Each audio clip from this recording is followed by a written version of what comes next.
नमस्कार दोस्तों, स्वागत है आपका आपके अपने चैनल जेवी एकेडमी पर। मैं हूं ललित पाठक और आज हम अपने लेखपाल की सीरीज में अगली चीजों का अध्ययन करेंगे। तो चलिए आज की वीडियो की रूपरेखा बनाते हैं, समझते हैं। तो आज हम पंचायती राज से संबंधित जो हमारी चीजें हैं, जैसे कि ग्राम पंचायत, क्षेत्र पंचायत और जिला पंचायत, इनके चुनाव कैसे होते हैं, क्या कार्य होते हैं, कैसे इनको चुना जाता है, किस जनसंख्या के आधार पर चीजें होती हैं, और कुछ महत्वपूर्ण तथ्य हैं जो आज बोर्ड पर मैंने आपके सामने लिखे हैं। और पहले आप इन्हें मेरे साथ में समझिए। तो बिना देरी के आइए चलिए समझते हैं। बाद में इसका आप स्क्रीनशॉट लेना या अपनी कॉपी में लिखना, तो और भी अच्छे से आपको समझ में चीजें आएंगी। तो आइए चलिए समझते हैं बिना देरी के। तो आज हम जो पढ़ने जा रहे हैं वो पढ़ने जा रहे हैं ग्राम प्रशासन। बेसिकली ग्राम प्रशासन के अंतर्गत जो जो चीजें आती हैं आज हम उन पे प्रकाश डालेंगे। तो ध्यान देना जरा। ग्राम सभा का सदस्य होने के लिए जो न्यूनतम आयु आपकी होनी चाहिए, ग्राम सभा का सदस्य, ध्यान सुनना, ग्राम पंचायत का सदस्य नहीं, ग्राम सभा का सदस्य। तो ग्राम सभा का सदस्य होने के लिए न्यूनतम आयु 18 वर्ष, 18 वर्ष पूरी हो चुकी हो, ठीक है। जबकि ग्राम पंचायत का अध्यक्ष व सदस्य होने के लिए न्यूनतम आयु होनी चाहिए 21 वर्ष, और 21 वर्ष पूरी हो जानी चाहिए। तो दो फैक्ट आपके हैं, बहुत अच्छे हैं। ग्राम सभा का सदस्य होने के लिए न्यूनतम आयु 18 वर्ष और ग्राम पंचायत का सदस्य होने के लिए न्यूनतम आयु 21 वर्ष। अगली चीज जानना, ग्राम सभा की न्यूनतम जनसंख्या, जो न्यूनतम जनसंख्या होनी चाहिए अकॉर्डिंग टू एक्ट, वो होनी चाहिए 1000। अगर कई बार ऐसा होता है कि 1000 जनसंख्या नहीं हो पाती तो कुछ गांवों को मिलाकर भी हम पंचायत का गठन कर सकते हैं। ग्राम पंचायत अध्यक्ष व सदस्य दोनों ही प्रत्यक्ष रूप से निर्वाचित होते हैं। जो आपके ग्राम पंचायत के अध्यक्ष और सदस्य होते हैं वो दोनों ही प्रत्यक्ष रूप से निर्वाचित होते हैं, निर्वाचन होता है इनका, ठीक है। तो आप एक बार जरा देख सकते हो, इसे चीजें खुद समझ सकते हो। चलिए अगली चीज पर प्रकाश डालते हैं हम अपनी। आपकी अगली चीज है आपका इनका कार्यकाल। अगर आपसे पूछ ले तो इनका कार्यकाल होता है 5 वर्ष। लेकिन ये कार्यकाल कब से प्रारंभ होता है? इनका कार्यकाल प्रारंभ होता है इनकी पहली बैठक से। आपको इस तरह से भी प्रश्न पूछ सकता है कि प्रधान का या सदस्य का कार्यकाल कब से प्रारंभ होता है? चुनाव जीतने के बाद, शपथ लेने के बाद, पहली बैठक से, इस प्रकार से। तो जब ग्राम पंचायत की पहली बैठक होती है तब से कार्यकाल प्रारंभ होता है और उस तिथि से 5 वर्ष तक का कार्यकाल माना जाता है, पूरा का पूरा 5 वर्ष। अगली चीज जरा ध्यान से सुनना, क्या है? कार्यकाल पहली बैठक से 5 वर्ष तक होता है। ग्राम पंचायत में वार्ड मेंबरों की संख्या, अब ग्राम पंचायत के अंदर जो वार्ड मेंबर है उनकी संख्या कितनी हो सकती है? तो ग्राम पंचायत के अंदर वार्ड मेंबरों की संख्या न्यूनतम 9 और अधिकतम 15। वर्तमान में ये अभी तक का प्रावधान है उत्तर प्रदेश के अंतर्गत, तो न्यूनतम 9 और अधिकतम 15। 1000 तक की अगर संख्या है तो आपका 9 सदस्य, 1000 से 2000 के मध्य अगर संख्या होती है तो आपके 11 सदस्य, 2000 से 3000 के मध्य अगर संख्या है तो 13 सदस्य, और 3000 से यदि ऊपर अगर संख्या है तो 15 सदस्य होगी। ये आपकी निश्चित है बिल्कुल वर्तमान में। अगली चीज, ग्राम सभा की वर्ष में 2 बार बैठक अनिवार्य है। ध्यान देना, शब्द लिखा है ग्राम सभा, तो ग्राम सभा की वर्ष में 2 बार बैठक अनिवार्य है, तथा ग्राम पंचायत की प्रत्येक माह में 1 व 2 बैठकों के मध्य 2 माह का अंतर नहीं होना चाहिए। ये क्या चीज है? ध्यान से सुनना। पहले तो बैठक की अध्यक्षता सुन लीजिए। बैठक की अध्यक्षता करता है ग्राम प्रधान। अगर ग्राम प्रधान न हो तो गांव का उप प्रधान होता है, जो सदस्यों में से ही चुना जाता है, किंतु इसका चुनाव जो है प्रत्यक्ष रूप से जनता द्वारा किया जाता है, ठीक है। अब ये जो सदस्य होते हैं इनका चुनाव प्रत्यक्ष रूप से जनता द्वारा किया जाता है। यदि मान लीजिए उप प्रधान भी नहीं है तो मनोनीत सदस्य बैठक की अध्यक्षता कर सकते हैं। मैंने आपको नीचे लिखा है कि बैठक की अध्यक्षता प्रधान, उसकी अनुपस्थिति पर उप प्रधान तथा उप प्रधान की अनुपस्थिति पर मनोनीत सदस्य।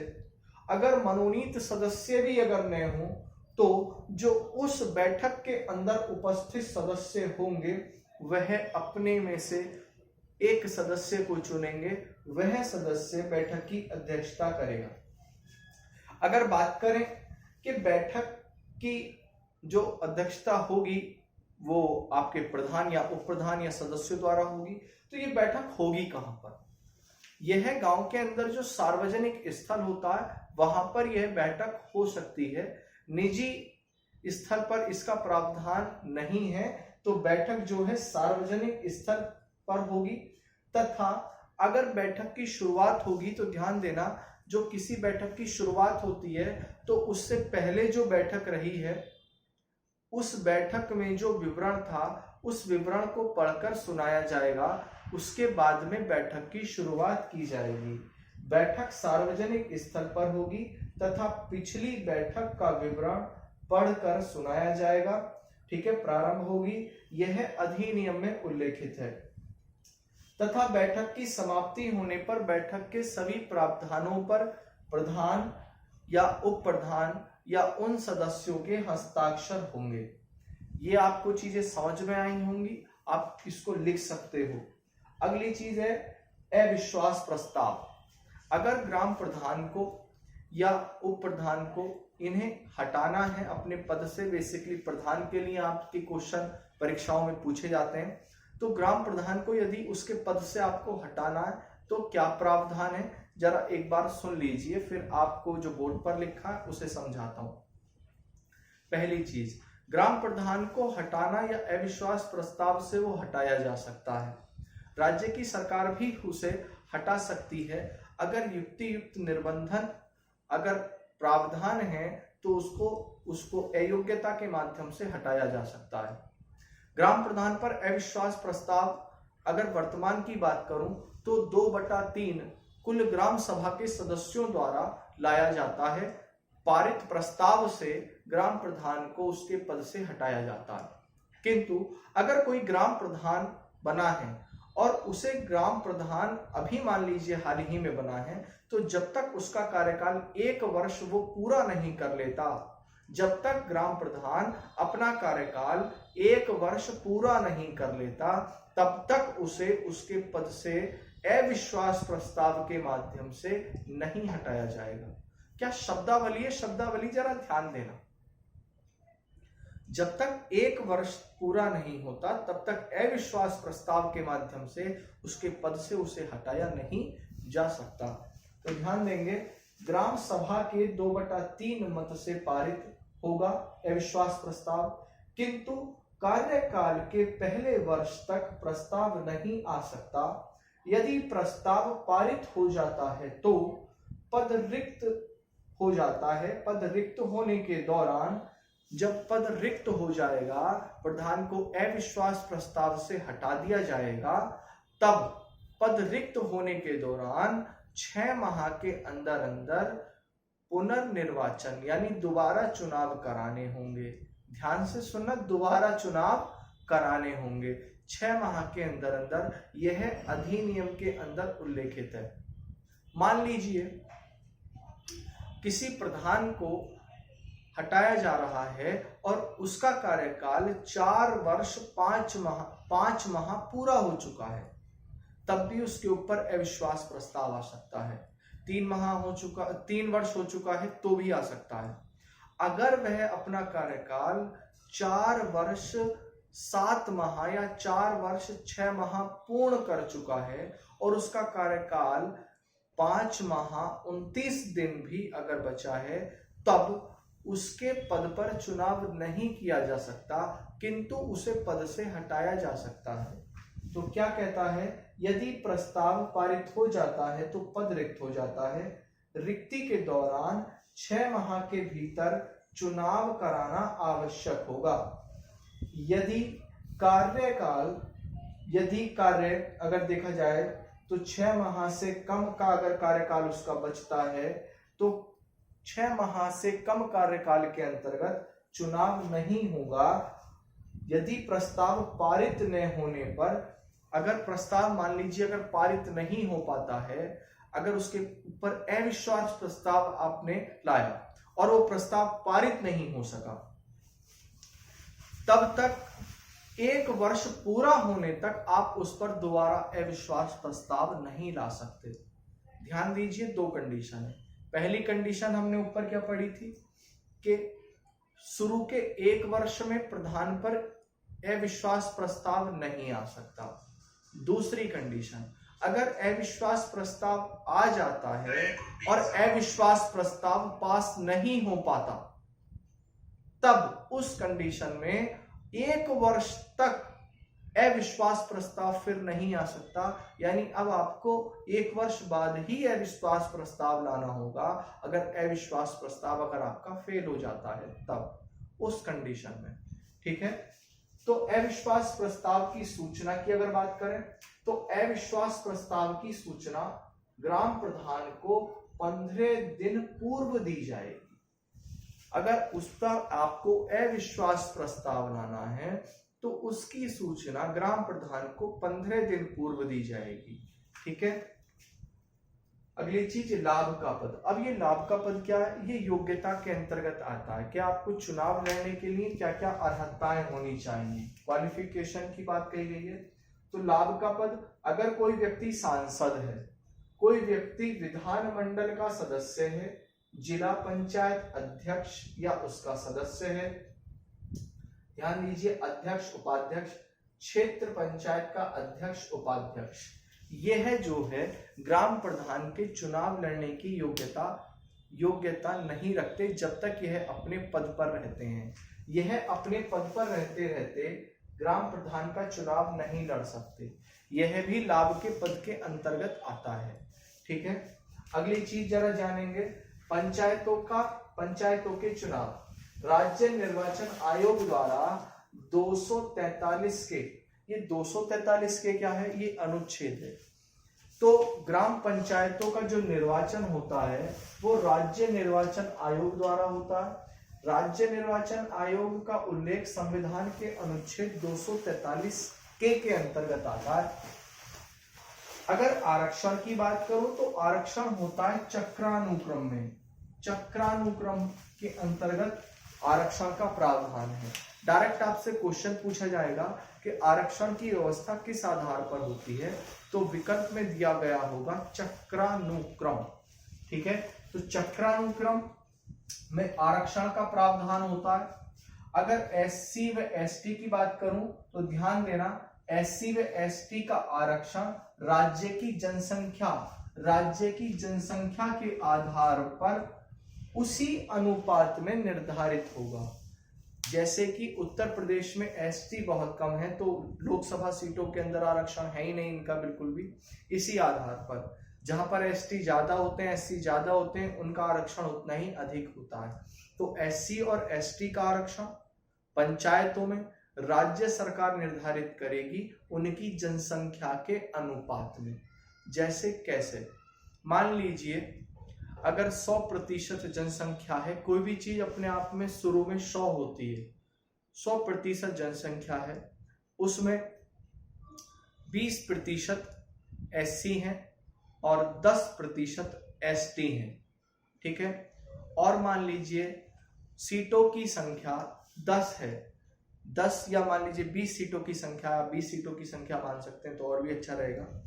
ठीक है, 20 सीटों की संख्या है तो 20 सीटों की संख्या का मतलब अगर मानेंगे तो आप 20%, तो आपकी 4 सीटें आपकी एससी के लिए हो जाएंगी और 10% 2 सीटें आपकी एसटी के लिए हो जाएंगी।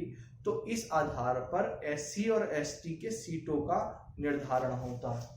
अगली अगर बात करूं तो राज्य विधानमंडल तय करेगा ओबीसी का आरक्षण।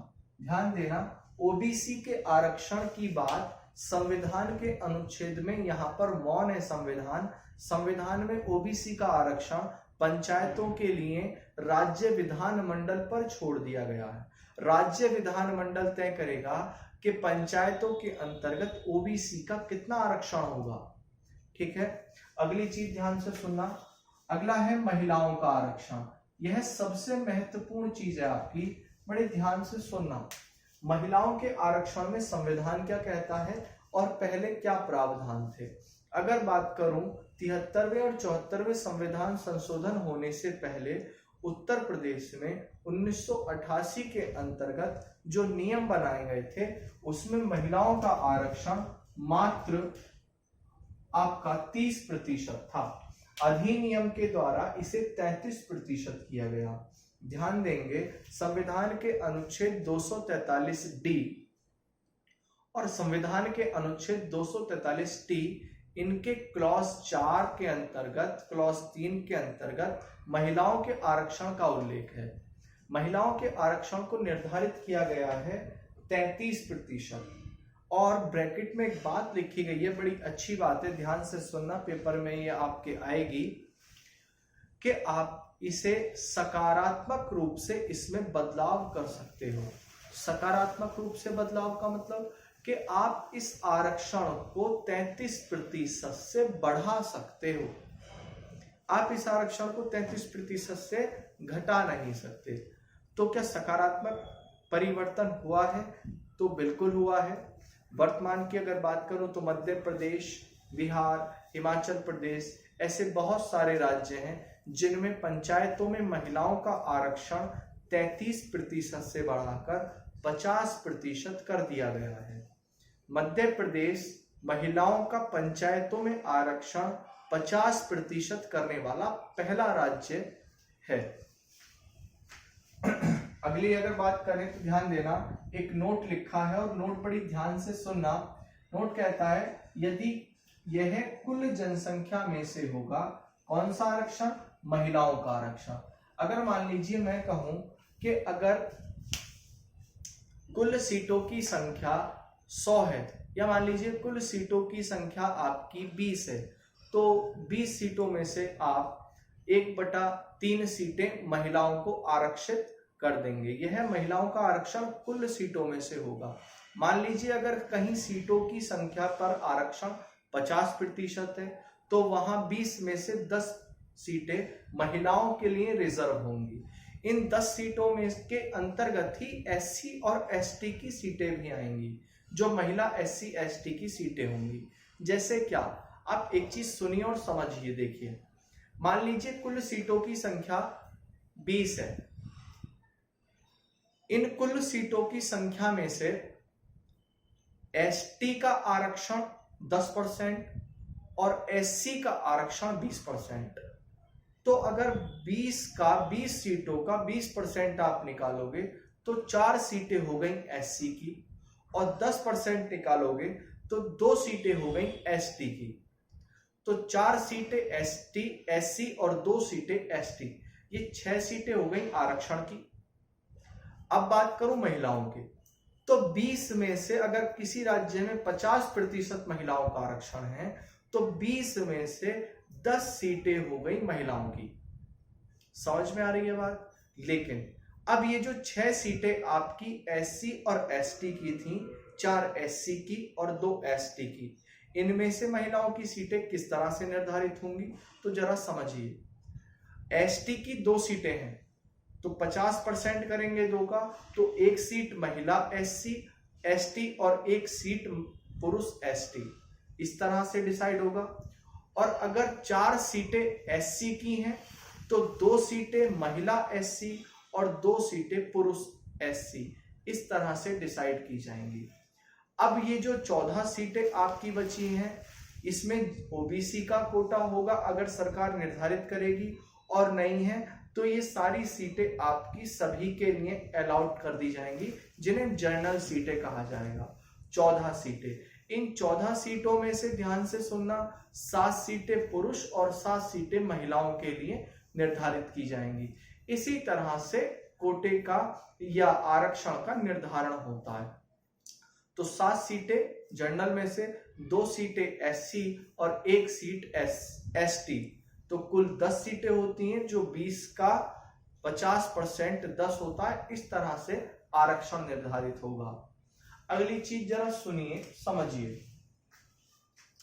क्षेत्र पंचायत, यह मध्यवर्तीय ब्लॉक स्तर पर गठित निर्वाचित सदस्यों द्वारा अप्रत्यक्ष चुनाव के माध्यम से होता है। अब ये ब्लॉक या आपका मध्यवर्ती स्तर क्या होता है? आप बलवंत राय मेहता समिति के बारे में आपने पहले भी पढ़ा है, मैं आपको इस बार रिकॉल करा रहा हूं। तो बलवंत राय मेहता समिति का गठन हुआ था जनवरी 1957 में नेहरू की सरकार के माध्यम से। बलवंत राय मेहता समिति ने अपनी रिपोर्ट प्रस्तुत करी थी नवंबर 1957 में, और रिपोर्ट जो प्रस्तुत की वो रिपोर्ट प्रस्तुत की थी योजना आयोग ने। उसकी रिपोर्ट की अनुशंसा के माध्यम से 58वें जनवरी में उसकी रिपोर्ट को मान्यता प्रदान की। बलवंत राय मेहता समिति ने ही 3 स्तरों पर पंचायतों के चुनाव का प्रस्ताव रखा था: ग्राम पंचायत, क्षेत्र पंचायत और जिला पंचायत। तो ये क्षेत्र पंचायत, ये मध्यवर्ती पंचायत समिति या पंचायत जो क्षेत्र पंचायत होती है, मध्यवर्ती स्तर होता है आपका। इस पर ब्लॉक प्रमुख होता है।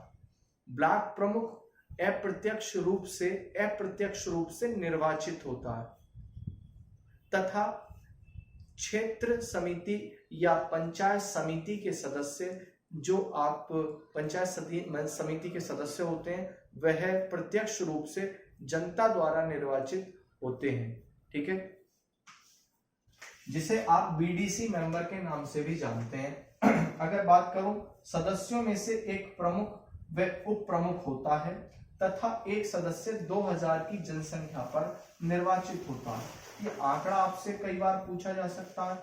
तथा प्रमुख अपना त्यागपत्र जिला पंचायत अध्यक्ष, ध्यान देंगे, जो प्रमुख है, ब्लॉक प्रमुख है, वह अपना त्यागपत्र जिला पंचायत अध्यक्ष को देता है। तथा क्षेत्र पंचायत के जो सदस्य होते हैं वह अपना त्यागपत्र प्रमुख को देते हैं। क्षेत्र पंचायत के जो सदस्य होते हैं वह अपना त्यागपत्र प्रमुख को देते हैं। समझ में आ रही होगी इतनी बात आपके।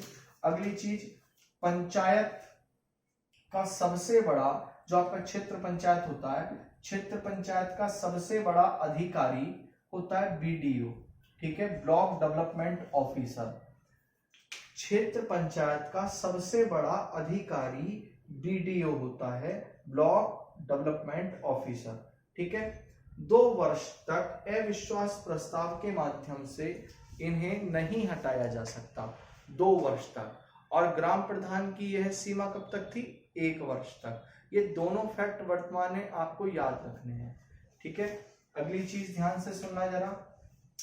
राज्य सरकार के हटाने पर 3 वर्ष तक पुनः निर्वाचित का प्रावधान या निर्वाचन होने का प्रावधान नहीं है।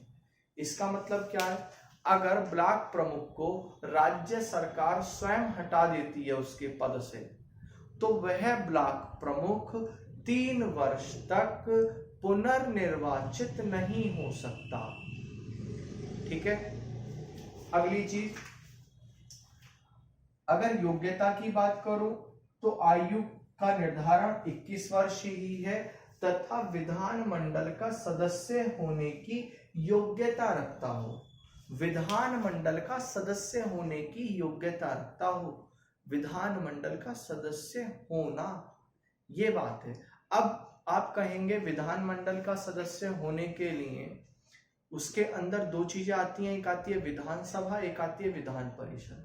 अब अगर विधानसभा की ही बात करूं तो विधानसभा का सदस्य निर्वाचित होने के लिए न्यूनतम आयु आपकी 25 वर्ष है।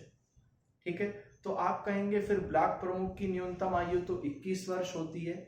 यहां पर अधिनियम के अंदर डायरेक्टली मेंशन कर दिया गया है, संविधान के अनुच्छेद 243E के अंतर्गत मेंशन है कि 25 वर्ष योग्यता न होने के कारण अयोग्य साबित नहीं किया जाएगा। अगली चीजें हैं आपकी, क्षेत्र पंचायत के सदस्य ब्लॉक क्षेत्र के समस्त पंचायतों के प्रधान, निर्वाचित सदस्य लोकसभा विधानसभा सदस्य, राज्यसभा व विधान परिषद के सदस्य। अब ध्यान से सुन लीजिए, ब्लॉक प्रमुख या जो होता है आपका ब्लॉक स्तर पर, अब आपका जो ब्लॉक के सदस्य होते हैं, क्षेत्र पंचायत के जो सदस्य होते हैं, एक तो होते हैं आपके बीडीसी मेंबर, ये तो आपके चुने जाते हैं, लेकिन इनसे अलग भी सदस्य होते हैं। सभी गांवों के प्रधान ब्लॉक के सदस्य होते हैं।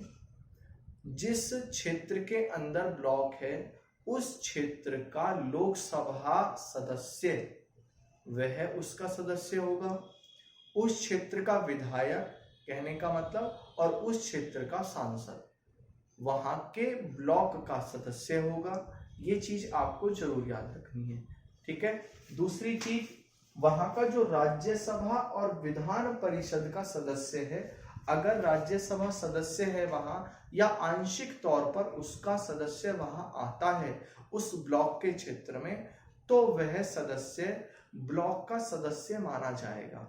इसीलिए यहां गौर करने की बात है कि अगर लाभ के पद की बात करूं तो इन सभी को जो है लाभ के पद के अंतर्गत रखा गया है। यह व्यक्ति ग्राम प्रधान का चुनाव नहीं लड़ सकते जब तक अपने पद पर बने रहेंगे, क्योंकि ये स्वयं ब्लॉक के सदस्य होते हैं, यानी क्षेत्र पंचायत के सदस्य होते हैं। अगली चीज जरा ध्यान देंगे, जिला पंचायत।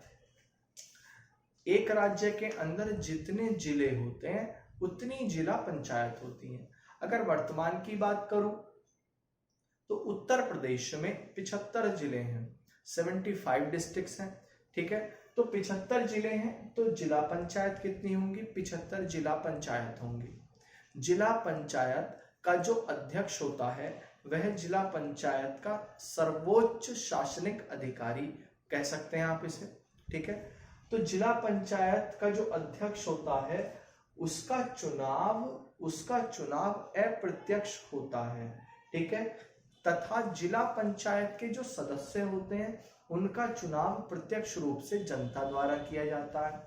एक चीज आपको और याद रखनी है, जिला पंचायत सदस्य का जो चुनाव होता है वो न्यूनतम 50,000 की जनसंख्या पर एक सदस्य का चुनाव होता है। ये आंकड़ा आपसे कई बार पेपरों में पूछा जाएगा। जिला पंचायत सदस्य का चुनाव न्यूनतम 50,000 की जनसंख्या पर होता है, ठीक है। अगली चीज ध्यान देना, अन्य सदस्यों में लोकसभा, उस क्षेत्र का जो लोकसभा का सांसद होगा, राज्यसभा सांसद, विधान परिषद का आपका सदस्य जो होगा, और विधानसभा का जो सदस्य होगा, यह अन्य सदस्यों के अंतर्गत आते हैं। एससी और एसटी के आरक्षण की बात करूं तो जनसंख्या के अनुपात में यहां पर आरक्षण होगा। अगर महिलाओं के आरक्षण की यदि बात करूं, महिला आरक्षण तो आप जानते हैं प्रदेश के अंदर 33% आरक्षण है। वर्तमान की स्थिति 50% आरक्षण होने के लिए कई बार प्रस्ताव आया है, आपको इसे क्लियर भी कर दिया गया है कई बार, लेकिन बहुत सारी चीजें ऐसी होती हैं जो बीच में अड़ंगा बन जाती हैं, तो ये चीज आपको ध्यान में रखनी है। अगले कुछ तथ्य हैं जो डायरेक्ट तथ्य आपको याद रखने हैं। तथ्य क्या है? एससी के लिए अगर बात करूं लोकसभा की सीटों में, ठीक है, लोकसभा की सीटों के बारे में लिखा है, तो लोकसभा की सीटें यूपी में 80 सीटें हैं, ठीक है। 80 में से 17 सीटें एससी के लिए निर्धारित हैं। आप कहेंगे एसटी की कहां पे है? तो एसटी की सीटें जो हैं यूपी में बिल्कुल भी नहीं है लोकसभा की, जीरो है एकदम, क्योंकि एसटी होते ही नहीं है। जनजातियां उत्तर प्रदेश के अंदर है ही नहीं, सबसे कम जनजातियों वाला राज्य उत्तर प्रदेश है, आप ये फैक्ट भी जानते होंगे। राज्य मानवाधिकार आयोग का गठन 7 अक्टूबर 2002 को किया गया था। ये फैक्ट बहुत अच्छा है, राज्य मानवाधिकार आयोग का गठन 7 अक्टूबर 2002 को किया गया था। प्रथम सूचना आयुक्त MN खान है, ठीक है। राज्य सूचना आयोग का गठन 14 सितंबर 2005 को किया गया था। ये बहुत महत्वपूर्ण फैक्ट है, पिछले पेपर में ही आपसे पूछा भी गया था। राज्य सूचना आयोग का गठन 14 सितंबर 2005 को किया गया था। राज्य का प्रथम लोकायुक्त न्यायमूर्ति श्री विशंभर दयाल। ठीक है, राज्य का प्रथम लोकायुक्त न्यायमूर्ति श्री विशंभर दयाल। उत्तर प्रदेश में पंचायत की प्रथम बार स्थापना, ध्यान देंगे, उत्तर प्रदेश में पंचायत की प्रथम बार स्थापना अगर पूछ ले तो 15 अगस्त 1949 है। इस फैक्ट पे ध्यान देना, 1949, 47 मत कर देना, 15 अगस्त कभी 47 लगाइए। उत्तर प्रदेश में पंचायत की पहली बार स्थापना हुई थी 15 अगस्त 1949। ये डेट बहुत महत्वपूर्ण है, पिछले कई पेपरों में आई है। ठीक है, अच्छा अगली चीज, राज्य वित्त आयोग के प्रथम अध्यक्ष। वित्त आयोग, राज्य का वित्त आयोग 243 आई, ठीक है, और 243 वाई। बताया मैंने 16 का डिफरेंस होता है, आप जानते हो। तो राज्य वित्त आयोग के प्रथम अध्यक्ष श्री भालचंद्र शुक्ला, श्री भालचंद्र शुक्ला राज्य वित्त आयोग के प्रथम अध्यक्ष उत्तर प्रदेश के। ठीक है, अगर वर्तमान में बात करूं तो 5वां वित्त आयोग चल रहा है वर्तमान में, ध्यान से सुन लेना, 5वां वित्त आयोग है वर्तमान में। ये राज्य वित्त आयोग है, केंद्र वाला नहीं है जो आप 14वां 15वां पढ़ते हो, नहीं, राज्य वित्त आयोग है। ठीक है, 94 से इसकी शुरुआत हुई थी, 5वां वित्त आयोग है वर्तमान में। तो 5वें वित्त आयोग के वर्तमान में जो अध्यक्ष है वह है श्री आनंद मिश्रा। इनका नाम पेपर में वर्तमान में करंट अफेयर्स के रूप में आ सकता है आपका। तो वर्तमान में 5वां वित्त आयोग कार्यरत है और उसके अध्यक्ष है श्री आनंद मिश्रा। राज्य निर्वाचन आयुक्त, अब सुन लीजिए, राज्य निर्वाचन आयुक्त कौन है वर्तमान में? तो श्री मनोज कुमार। ठीक है, श्री मनोज कुमार वर्तमान में राज्य निर्वाचन आयुक्त हैं। राज्य निर्वाचन आयुक्त राज्यपाल द्वारा नियुक्त किया जाता है, मुख्यमंत्री और उसके कैबिनेट की सलाह भी ली जाती है, आप जानते हैं। पंचायती राज मंत्री कौन है वर्तमान में? तो भूपेंद्र सिंह पंचायती राज मंत्री हैं। ठीक है, तो वीडियो अच्छी लगी होगी, समझ में आई होगी, और आप इसका स्क्रीनशॉट ले सकते हो, स्क्रीनशॉट ले लीजिए आप। और जय हिंद सभी को, वंदे मातरम, भारत माता की जय। और आप अपनी प्रतिक्रिया जरूर दीजिए, कमेंट करके बता दीजिए। अगर कोई दिक्कत आती है, कोई डाउट है, कोई चीज पूछनी है तो आप पूछ सकते हैं। कोई चीज आपको परेशान करती है फैक्ट में तो भी आप पूछ सकते हैं कमेंट में। तो ठीक है, वंदे मातरम।